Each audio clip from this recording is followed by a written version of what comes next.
que o que nós pensamos é certo, mas quando nós avaliamos através da palavra, nós vemos que muitas vezes o nosso pensamento não está certo. Quem está certo é a palavra de Deus. Porém, nós precisamos meditar nessa palavra, entender claramente o que ela diz. Agora, como é que eu vou entender claramente o que ela diz? Só pesquisando, só investigando, só pedindo a ajuda do Espírito Santo, só fazendo uma exegese. E o que é exegese, pastor? Exegese, amados, é a caminhada para você descobrir a revelação de Deus. E a gente pode dizer que a exegese, ela é a metade do caminho. Por que a metade do caminho? Porque a exegese, ela nos leva a compreender o que o Pai quis falar conosco através daqueles autores do Antigo Testamento e do Novo Testamento. O que o Pai quer falar conosco hoje é através dele, porque quando a palavra veio para aquele tempo. Para aquelas pessoas, elas tinham um entendimento diferente do nosso. Então, para a gente entender o que Deus quer falar, a gente tem que fazer exegese, que é visitar o passado, entendendo o que o autor, que é o Senhor, quis passar para o seu povo e trazer hoje para a realidade. Amém, igreja? Porque muitas vezes as pessoas elas não fazem exegese, elas fazem exegese, acrescentando i. E o que é exegese, pastor? Exegese é quando você lê a Bíblia e você usa o que você entende para entender o que a Bíblia diz. Olha só, e isso é errado. Porque a Bíblia nós temos que entender que ela não é humana. Amém? A palavra de Deus não é humana, por mais que homens tenham escritos. O apóstolo Pedro diz que esses homens que escreveram a palavra de Deus, eles foram inspirados por Deus. Ou seja, Deus soprou através do seu espírito o que ele queria que eles escrevessem. Então, eles escreveram da parte de Deus. Amém? E o que eles escreveram porque Deus queria ensinar algo, falar algo ou fazer algo. E a gente precisa, amados, quando for fazer essa pesquisa bíblica, tirar o nosso coração de tudo isso, tirar a nossa compreensão de tudo isso e dizer, Espírito Santo, agora me revela aquilo que é necessário. Porque o Espírito Santo, ele inspirou os homens para escrever. E ele pode nos ensinar o que a palavra quer nos dizer hoje. E às vezes a exegese errada ou a exegese, onde a pessoa ela vai acrescentar o seu conceito à Bíblia, isso traz muitos enganos e muitos distúrbios espirituais. Amém, igreja? E nós temos que ter cuidado com o espírito do engano nesses últimos dias. Tá? Jesus ele está vindo buscar a sua igreja, mas ele está vindo buscar uma igreja que está perseverando pela fé, que está vivendo na confiança dele e que está em santidade, andando segundo aquilo que ele disse. Porque se eu não ando segundo o evangelho, eu estou andando contrário à vontade de Deus. Amém, igreja? Então, a palavra de Deus ela tem que ser autoritativa para as nossas vidas. Porque a palavra de Deus ela é a verdade e a palavra de Deus ela é inerrante. Amém? Então, a gente precisa meditar nessa palavra, a gente precisa amar essa palavra, a gente precisa desejar essa palavra, porque essa palavra ela é Cristo. E o próprio Jesus, ele que insistiu para que a gente o conhecesse. Quando nós conhecemos Jesus, nós conhecemos o Pai, porque o Pai está no Filho e o Filho está no Pai. Essa é uma verdade gloriosa escrita em João capítulo 14. E nós precisamos conhecer Deus e nós nunca iremos conhecer se nós não estudarmos a Bíblia e se não tivermos uma vida de oração. Então, como é importante a igreja ela fazer isso. Mas, pastor, eu não sou pregador. Independente, você precisa conhecer o seu Pai.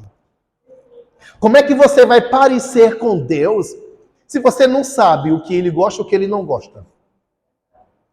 Uma coisa que muitas vezes a igreja, ela está hoje vivendo um engano, sabe por quê? Porque a igreja está andando segundo o que ela acha e achando que é a vontade de Deus.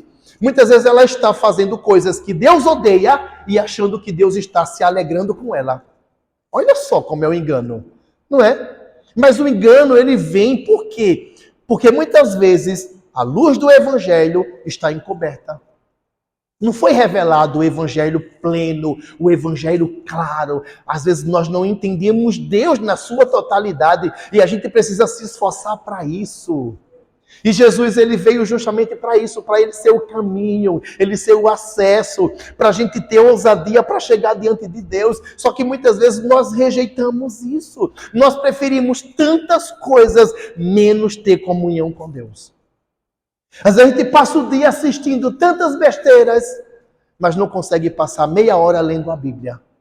E quando lê meia hora é um fardo, diz, já fiz o da semana toda. Não, gente, que tenhamos prazer em ler a palavra de Deus, em meditar na palavra de Deus, porque quando eu começo a meditar na palavra de Deus, eu passo horas ali, o tempo voa, e isso é glorioso, é prazeroso, não é ruim. Às vezes é a disposição do nosso coração que a gente às vezes já botou. Não, mas é enfadonho ler a Bíblia. É cansativo. É chato. Às vezes a gente já criou isso no nosso cérebro. E esse bloqueio, ele precisa ser quebrado. Porque muitas vezes isso é uma fortaleza espiritual. Muitas vezes isso é o diabo tentando nos impedir de crescer. De conhecer o Senhor e de ser livre para servi-lo, não só para servi-lo, mas também de receber a herança que Ele tem para nós. O Senhor, Ele vai vir buscar o seu povo. Mas quando Ele vier, como é que Ele quer nos encontrar? Como é que nós devemos estar quando Ele vier? Aquela parábola que Jesus contou das virgens. Tinha as nécias e tinha as prudentes. As nécias deixou acabar o azeite. E as prudentes tinham azeite de reserva. Amém, igreja? O que é o azeite? É a unção. É a presença do Espírito em nós. Mas como é que eu vou ter a unção e a presença do Espírito se eu não amo Jesus? Poxa, pastor, eu amo Jesus. Ama? Jesus disse, aquele que me ama, guarda os meus mandamentos. Aquele que me ama, conhece a minha palavra. Amém, igreja? Então, às vezes a gente diz, Senhor, eu te amo, minha vida é tua. Não, gente. E às vezes a gente não está amando o Senhor. A gente está amando o mundo e o que está no mundo. Às vezes a realidade é essa. E nós precisamos verdadeiramente nascer de novo. Foi o que o Senhor disse para Nicodemos. Nicodemos, se você não nascer de novo, você não vai entrar no meu reino, não terá parte no meu reino. Necessário vos é nascer de novo. E Nicodemos ficou, como é que vai acontecer isso, Jesus? Eu vou voltar para o ventre da minha mãe sendo velho? Jesus disse, não, Nicodemos, eu estou falando com você de coisas naturais. Se eu falasse de coisas espirituais é que você não ia entender. Não é isso que eu estou dizendo, não, Nicodemos. Eu estou dizendo que você tem que nascer da água e do Espírito.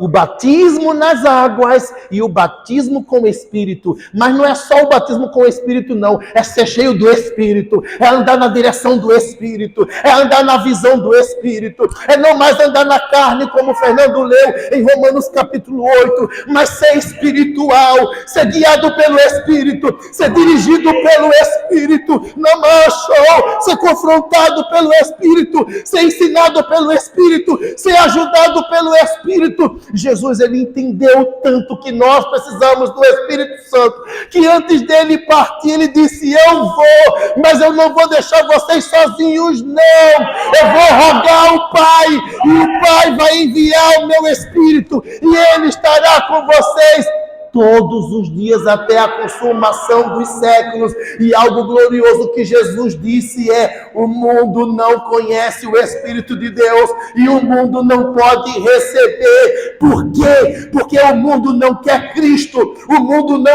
ama Cristo, mas nós, igreja do Senhor, nós amamos Cristo, nós queremos Cristo, nós desejamos Cristo e nós vamos levar Cristo para aqueles que não conhecem, porque o mundo está perecendo, porque em vez de nós pregarmos o Evangelho, nós estamos vivendo a nossa vidinha.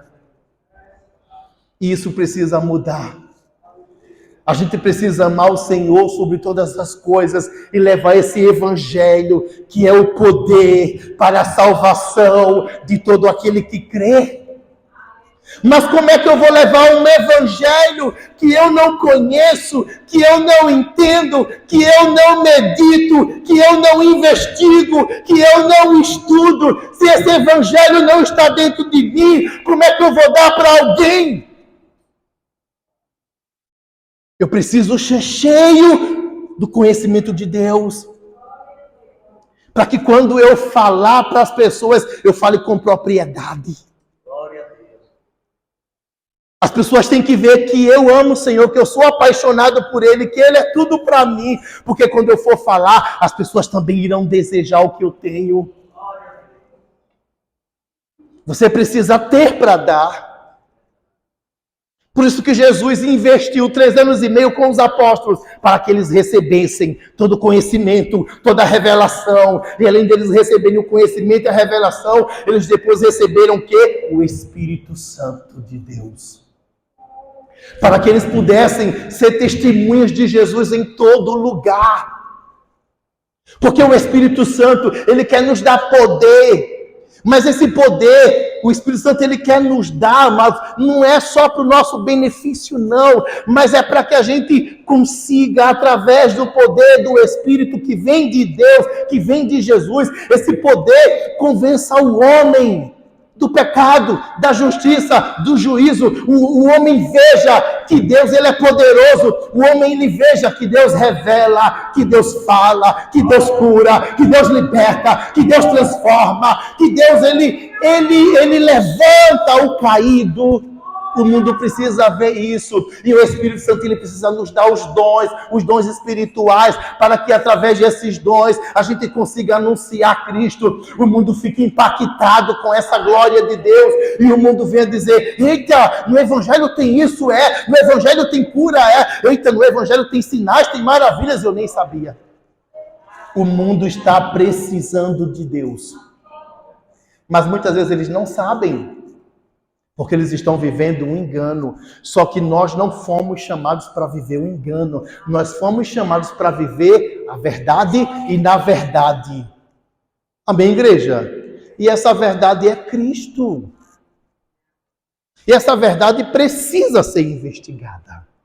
Então que o Espírito Santo de Deus nessa noite, ele gere em nossos corações amor pela palavra de Deus, desejo de ler a Bíblia, desejo de investigar o que Deus disse, como os bereanos fizeram. No nome de Jesus, que a gente venha adquirir mais conhecimento, mas não é para se ensoberbecer, não. A gente vem adquirir conhecimento para que a gente venha diminuir e Cristo venha aparecer em nós ou através de nós, no nome de Jesus. Amém, amados? Glória a Deus. Atos dos Apóstolos, capítulo 1, a partir do versículo 9.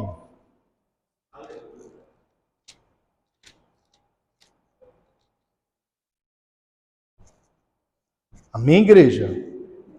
Diz assim a palavra de Deus: tendo dito isso, foi elevado às alturas, enquanto eles olhavam, e uma nuvem o encobriu da vista deles.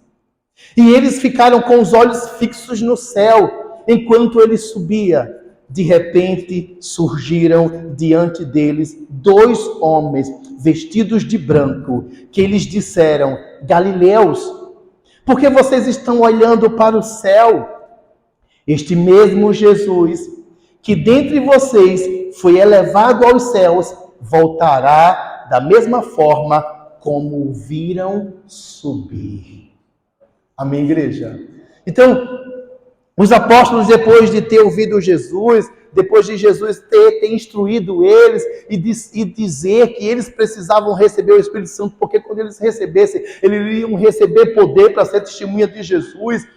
Quando Jesus terminou de ensiná-lo essas coisas, ou seja, mostrando que eles tinham uma missão. Nós temos uma missão. Jesus, ele deu continuidade à missão do Pai, trazendo as boas novas. Amém, igreja? E Jesus, ele escolheu pessoas para representá-lo aqui na terra. Ele nos escolheu e ele deu instruções de como isso deve ser feito. Não é segundo o que a gente acha, mas é como Jesus determinou. E esses homens, amados, eles entenderam que eles precisavam obedecer a Jesus. Eles entenderam que eles precisavam mudar de vida, que eles agora precisavam ser testemunhas, que agora eles precisavam glorificar o Pai através do Filho, revelando o Filho às pessoas. Mas para que eles pudessem fazer isso, eles tinham que mudar. E como é que eles iam mudar? Através do Espírito Santo. Enquanto eles estavam vendo Jesus subir, eles admirados, olhando Cristo subindo para o céu, de repente vêm os anjos. E diz, varões galileus, esse mesmo Cristo que vocês estão vendo subir, ele vai descer. E Jesus tinha dito isso para os seus discípulos, como a gente viu a semana passada no capítulo 14 de João, né? Que os discípulos estavam ali tristes porque Jesus ia partir. E Jesus disse, se eu não for, eu não voltarei. Mas se eu for, eu voltarei e vos levarei para junto de mim. Porque aonde eu estiver, vocês estarão e vocês já sabem o caminho. O caminho é Jesus. Amém, igreja? Então, Jesus, quando ele vier, nós temos que entender o seguinte, Jesus, ele vai vir para quê? Para nos recompensar. Amém? A recompensa vai ser o quê? Vai ser morar com ele na eternidade para sempre. Vai estar com ele, vai ser estar com ele para sempre. E o que ele receber, a gente vai receber. O que ele se tornar, nós iremos nos tornar. Ele ensinou isso, Jesus. Amém? Então, quando Jesus vier, nós temos que botar na nossa mente isso. Quando Jesus vier, ele vai vir para o quê? Recompensar. Amém? Mas, pastor, recompensar o quê de quê? Jesus deu instruções para os apóstolos. Que instruções foram essas? Do modo de vida, de como eles deviam se comportar, de como eles deveriam fazer a obra do Senhor e que eles tinham que levar esse evangelho que Cristo transmitiu para eles. Amém? Então, quem fizer como Jesus disse, vai ser recompensado. Mas, pastor, e quem não fizer também vai ser recompensado. Mas a recompensa de quem faz o que Jesus disse é uma, e a de quem não faz é outra totalmente diferente. E a igreja, ela precisa acordar para isso. Porque às vezes a gente pensa, mas pastor, cadê a recompensa? Cadê a promessa de Deus? Cadê a promessa de Jesus? Ah, quem é ímpio está aí sendo ímpio, está prosperando, está sendo abençoado. E nós que somos santos, estamos aqui numa luta da beleza, numa peleja. Cadê Deus que não vê essas coisas? Eu quero que você entenda algo. Vamos abrir em 2 Tessalonicenses, capítulo 1. Amados, essa igreja de Tessalonicense, ou a igreja de Tessalônica, é uma igreja que estava sofrendo muito por causa do evangelho. Paulo foi lá nessa cidade pregar o evangelho e ali as pessoas creram em Jesus e elas começaram a viver para Cristo. Só que quando eles começaram a deixar suas vidas erradas e servirem Cristo, eles começaram a ser perseguidos pelos gregos, por Roma e por alguns judeus. E essa perseguição, amados, ela começa desde a primeira carta de Tessalonicense. E ela continua na segunda carta. Mas o que é interessante é que Paulo, quando escreve para eles, Paulo escreve elogiando a perseverança e a fé deles. E com certeza, amados, quem vive em luta o tempo todo, chega uma hora que desanima, esmorece e pensa em parar. Então, essa carta de 2 Tessalonicenses foi uma carta para dizer para eles, olha, não parem o que vocês estão fazendo, continue, porque vai ter recompensa. A gente pode até pensar, mas essa recompensa, cadê ela que ainda não chegou? E Paulo começa a explicar quando é que essa recompensa vai chegar. Amém, igreja? 2 Tessalonicenses, capítulo 1, a partir do versículo 4. A igreja encontrou? Louvado seja o nome do Senhor. Então, no versículo 4, a palavra diz ao Senhor: por esta causa, nos gloriamos em vocês. Olha só, nos gloriamos em vocês entre as igrejas de Deus. Então, Paulo estava dizendo para a igreja de Tessalônica, olha, nós nos gloriamos em vocês, diante de todas as igrejas daquele tempo. Amém, igreja? Aí ele diz, pela perseverança e fé demonstrada por vocês em todas as perseguições e tribulações que estão suportando. Essa igreja, ela estava passando por perseguição, por tribulação, pessoas já tinham sido mortas, né? E a história diz que essa pessoa ela foi morta de uma forma terrível. Ela foi morta em um tacho de bronze, sendo assado aos poucos até morrer. Olha que terrível. Então, no normal, era para aquela igreja dizer, não, vamos fugir, vamos desistir de Cristo, vamos negar Jesus. Mas essa igreja não fez isso. Essa igreja continuou perseverando pela fé, continuou evangelizando e continuou crescendo. Amém, igreja? Porque a perseguição, quando vem, ela vem para provar a nossa fé. Ela vem para provar como é que nós estamos diante do Senhor. E ela vem para revelar como é que nós estamos, para mostrar se estamos aptos ou não a receber a promessa de Deus. Amém? Aí no versículo 5 diz assim: elas dão prova do justo juízo de Deus e mostram o seu desejo de que vocês sejam considerados dignos do seu reino, pelo qual vocês também estão sofrendo. Olha só, amados. Paulo está dizendo para essa igreja, esse sofrimento que vocês estão passando e a perseguição que vocês estão sofrendo, essas situações, né, elas dão prova do justo juízo de Deus. E mostra também o desejo de Deus em considerá-los dignos do seu reino. Olha, amados, quando em meio ao sofrimento que nós vivemos aqui na terra, quando em meio à tribulação, à luta e à perseguição, a gente persevera pela fé, isso revela a bondade de Deus em nós. Por quê, pastor?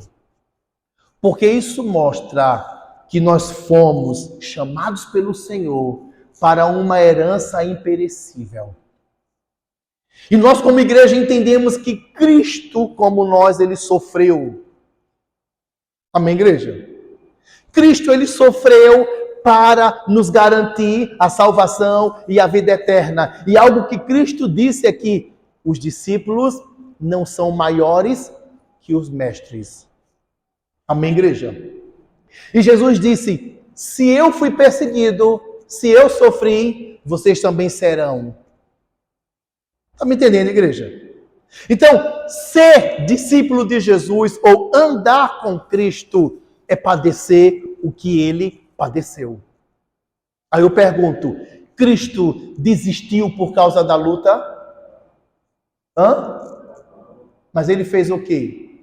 Perseverou, foi fiel até o fim. E ele fez o quê? Ele fez a vontade dele? Ele fez a vontade de quem? Do Pai. Tanto que ele orou 3 vezes. Não é isso, igreja? Ele orou 3 vezes. Pai, se for possível, passa de mim esse cálice. Depois ele orou, Pai, se tiver como esse cálice passar sem que eu beba, assim faça. Mas, Senhor, não faça o que eu quero. Faça a tua vontade. E foi feito o quê? A vontade de Cristo ou a vontade do Pai? Mas o Pai o ouviu. Sim ou não? O ouviu. Mas o Pai sabia o que era melhor. E o Pai sabia para que eu tinha chamado. Assim é conosco. Tem sofrimentos que nós precisamos passar. Agora entenda que você vai passar. Amém? Porque o sofrimento não é eterno, não. A perseguição não é eterna, não. Você tem que passar para quê? Porque quando você passa por isso, você está provando que você é digno de receber a promessa de Deus. E Paulo, para alegrar esses irmãos que estavam sofrendo, ele disse isso. No versículo 5, vou repetir. Elas dão prova do justo juízo de Deus e mostram o seu desejo de que vocês sejam considerados dignos. O desejo de Deus é que a gente seja considerado digno de entrar no reino dele. Mas como é que a gente vai ser considerado digno? Suportando as provações, as tribulações, as perseguições, pela fé em Jesus. Como diz lá em Hebreus, né? Nós estamos, capítulo 12, nós estamos rodeados de uma tão grande nuvem de testemunha. Mas o que foi que ele disse? Se desembarace do engano, do engodo e do pecado que está tentando te destruir e olhe para Cristo. Amém, igreja? Olhe para Cristo e comece a correr a corrida que o Senhor escolheu para você, imitando Ele. Aí aquele versículo começa a dizer que quando a gente olha o que Jesus passou, Jesus ele sofreu muito, mas Jesus ele não desistiu, ele não desanimou, ele não parou, ele foi fiel até o fim.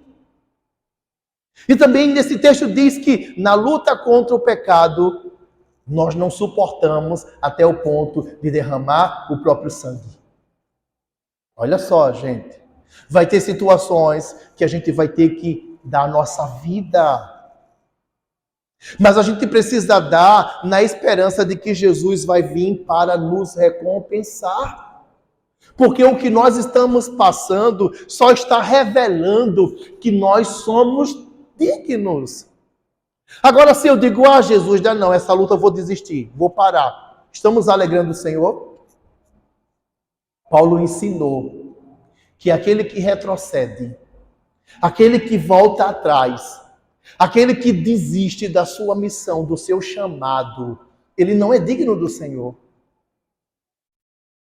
Porque a palavra diz que o justo vive pelo quê? Pela fé.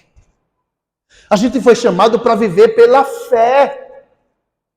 E a fé, amados, quando a circunstância diz não dá, a fé diz dá sim. Quando a circunstância diz é impossível, aí a fé diz, mas o meu Deus é o Deus do impossível. Amém, igreja? Então, é essa fé que nós precisamos ter em Cristo. Olha, Cristo sofreu, mas Cristo venceu. Mesmo que eu sofra, se eu estou com Ele, eu também vou vencer. Porque o sofrimento que eu passo é isso que às vezes não é pregado. O sofrimento que eu passo só está me forjando o meu caráter, me aperfeiçoando, me transformando à imagem de Cristo. O que eu estou padecendo e sofrendo só está me tratando, me libertando, me curando, me transformando, tirando de mim o que não convém. Porque às vezes nós estamos com Cristo, mas estamos com pensamentos que não convêm. Estamos dizendo que estamos andando com Cristo, estamos fazendo atos que não convêm, estamos dando mau testemunho, não estamos andando segundo a palavra de Deus. Porém, aí o Senhor ele traz o quê? A tribulação. Para na tribulação ser revelado se agora a gente vai perseverar com Cristo ou vai desistir. E essa igreja ela perseverou. Assim tem que ser conosco, amados. Paulo escreveu essa carta porque Paulo teve medo de essa igreja desanimar por causa das lutas e desistir do Senhor, porque já existiam pessoas lá querendo dizer: cadê a promessa de Deus? Cadê o teu Deus que não vem te livrar, que não vem te salvar, que vem fazer algo em teu favor? Então Paulo escreveu essa carta para que eles entendessem que a recompensa vai vir, mas não no nosso tempo. Vai vir no tempo certo. Amém, igreja? Aí, continuando esse texto, nós vamos agora para o versículo 6, que diz assim, olha só: é justo da parte de Deus retribuir com tribulação aos que lhes causam tribulação, e dar alívio a vocês que estão sendo atribulados. E Paulo ainda diz: e a nós também. Amém, igreja? Porque Paulo, a vida de Paulo não foi uma vida fácil não, depois que ele se converteu. Ele disse: e a nós também. Então, é justo da parte de Deus retribuir. Mas olha só, que Deus ele retribui segundo o nosso ato. Estão observando o texto? Ele diz aqui que é justo da parte de Deus retribuir. Aí ele diz: com tribulação aos que causam tribulação. Amém? Os que estão causando tribulação aos outros, os que estão sendo pedra de tropeço, os que estão tentando atrapalhar a vida espiritual dos outros, eles vão ser retribuídos como? Com tribulação. Porque Deus ele é justo. Mas continuando, ele diz: e dá alívio a vocês. A vocês quem? Que estão sendo agora atribulados. Que estão sendo agora perseguidos. Que estão agora sofrendo. Isso acontecerá, quando ele diz, olha, isso acontecerá quando o Senhor Jesus for revelado lá nos céus, com seus anjos poderosos, em meio a chamas flamejantes.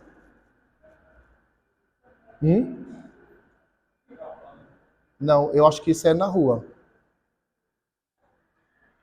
Tem algum microfone ligado? Ah, o microfone estava ligado aqui. Eu achava que era um giroflex, um carro com... que estava ligado, porque é para ficar desligado, mas estava ligado aqui o microfone. Vamos lá de novo. Glória a Deus. E então Paulo ele disse para esse povo, né? E nós também, né?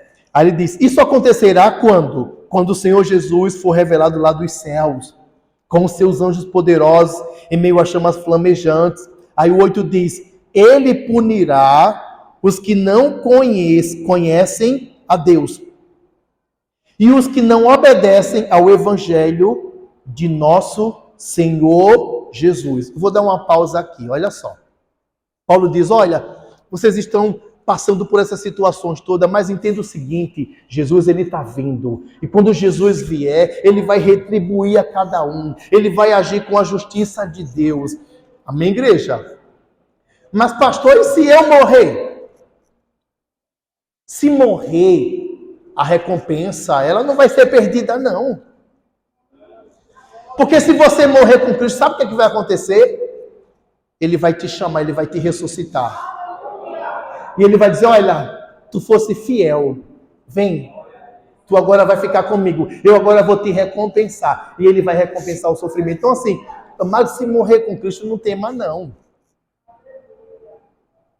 É isso que a gente tem que entender. O evangelho não é um evangelho de facilidades, mas é um evangelho de fé e que mostra que por mais que passamos por luta, vai ter uma hora que o Senhor ele vai nos recompensar, mas que essa luta serve para provar que nós somos dignos desse reino glorioso.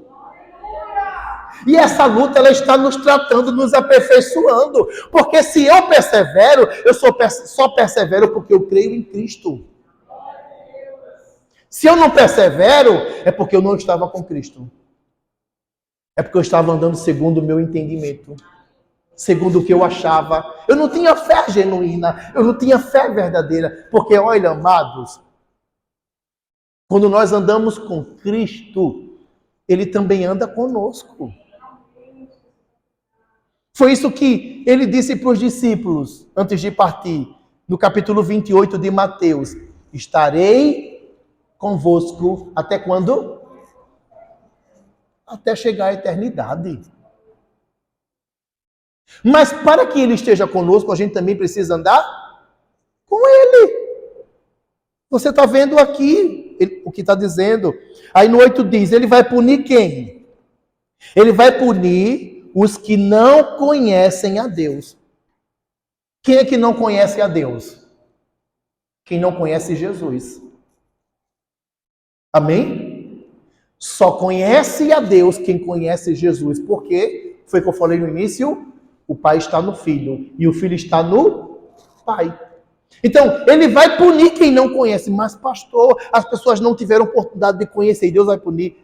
Gente, não existe ninguém que não vai ter a oportunidade de conhecer a Deus. Amém? Por isso que o Evangelho precisa ser pregado, por isso que o Senhor nos chamou para pregar esse Evangelho, por isso que a gente precisa anunciar esse Evangelho. Esse Evangelho tem que ser anunciado em todos os 4 cantos da terra. Em todo lugar, esse Evangelho precisa ser levado para que todas as pessoas tenham oportunidade de conhecer Deus. Aí a gente pode dizer, quem não quis conhecer Deus vai ser punido. Mas é só quem não quis conhecer Deus que vai ser punido? Continuando o texto diz assim. Amém, igreja? Eu vou ler do início de novo. Ele punirá os que não conhecem a Deus. E continuando diz, e os que não obedecem ao Evangelho do nosso Senhor Jesus. Olha só. Então, o Senhor está aqui falando de 2 situações através de Paulo. Que Jesus, quando vier, Ele vai punir, primeiro, quem não conhece a Deus. Amém? Segundo, quem conhece, mas não obedece. Olha só que terrível, gente. Como é terrível a gente conhecer o Evangelho e não obedecer, não se submeter a ele, não deixar o Evangelho governar e dirigir nossas vidas. Quem não obedece o Evangelho também vai receber punição. E às vezes a gente diz, Deus é amor. Como Deus é amor, Ele tolera o meu erro, Ele tolera o meu pecado, Ele tolera o meu engano, Ele tolera essa vida que eu levo. Porque Deus é amor. Vocês estão entendendo, igreja? Deus é amor? É. Em Deus não tem amor, Ele é o amor. Mas algo que a Bíblia diz é que Ele é justiça. Ele é justo. Deus não é injusto. Estão entendendo? Porque eu preciso ensinar isso para vocês. Porque eu tenho responsabilidade. Se eu não falar a verdade para você e você perecer, você vai dizer, Senhor, eu estava na igreja do Evangelho Pleno, Benedito Bentes, e o pastor Luciano nunca me disse que eu tinha que mudar para ser salvo. Ele nunca me disse que eu tinha que obedecer o Evangelho para ser salvo. Eu achava que eu podia só aceitar Jesus e andar de qualquer jeito. E aí, a minha responsabilidade? Se eu não ensinar, Deus vai cobrar de quem?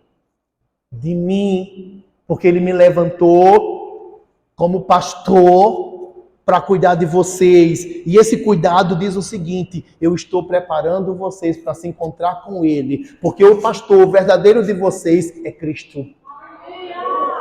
Amém? Eu sou amigo de Cristo. Amém, igreja? Eu sou amigo de Cristo. A noiva não é minha, a noiva é de Cristo. E eu preciso, como amigo de Cristo, conduzir a noiva de Cristo a Ele em santidade. Conduzir as ovelhas de Cristo a Ele, corrigindo primeiro aquilo que é necessário. Isso aqui não é uma palavra de julgamento, de condenação, não. Isso aqui é uma palavra de libertação, para a gente entender que a gente precisa andar segundo a palavra de Deus. Amém, igreja? Aí, continuando aqui o texto, no versículo 9 diz assim: eles sofrerão a pena de destruição eterna. Gente, que terrível! Que terrível! A pena de destruição eterna, ou seja, uma destruição que nunca vai acabar. Isso não é brincadeira, não. Quem não conhece a Deus, e quem conhece, mas não obedece o Evangelho, vai receber essa pena, essa punição. Vai ser uma condenação eterna, uma destruição eterna. Você sabe o que é eterno? 120 anos a gente já acha que é muito. Nós não sabemos quantos anos tem uma eternidade. Quantos anos tem uma eternidade? Nenhum homem sabe dizer. E eternidade, e eternidade, e eternidade, porque vai ser eterno. Depois não vai ter mais mudança, não. Não vai ter mais. Ah, Senhor, agora eu quero me arrepender. Não existe. A Bíblia diz que depois da morte segue o quê? O juízo. Nós precisamos ser aconselhados